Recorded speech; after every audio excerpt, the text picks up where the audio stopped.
Quand je suis arrivé à Paris en 1945, aussitôt après la guerre. Michel Ragon. Et j'ai rencontré Armand Robin presque aussitôt.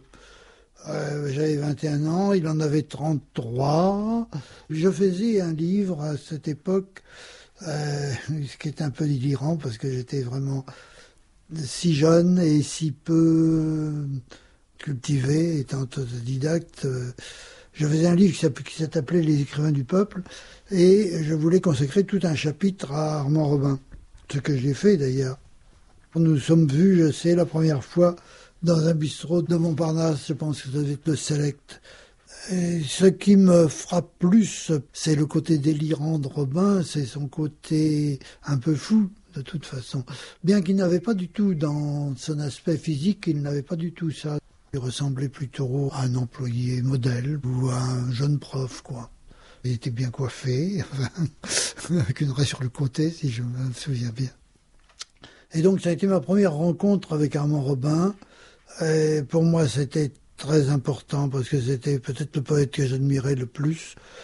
Ses poèmes, tout comme son roman, sont quelque chose qui sont greffés au plus profond de la terre, au plus profond aussi des mythes bretons, et qui sont assez difficiles à appréhender pour qui n'a pas cette culture.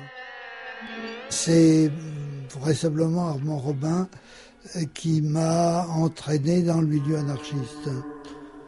Au moment où je l'ai rencontré, il était sur la liste des écrivains interdits par le CNE, par le Comité national des écrivains, parce qu'il était violemment anti-stalinien. Le Parti communiste était à ce moment-là stalinien, mais c'est un provocateur, c'est un homme très malheureux, qui se sent persécuté. Et comme il se sent persécuté, lui-même augmente la persécution, si on peut dire. Il y a quand même une sorte de masochisme dans son long rejet de toute la vie littéraire et de la vie politique officielle. Je pense d'ailleurs, je n'en sais rien, je ne sais pas du tout comment il est mort, je sais comme tout le monde qu'il est disparu dans un commissariat de police et qu'il n'en est jamais ressorti. Mais qu'il y ait eu une provocation de sa part, qu'il y ait eu des injures peut-être faites aux flics qui se sont vengés en le tabassant, c'est très possible.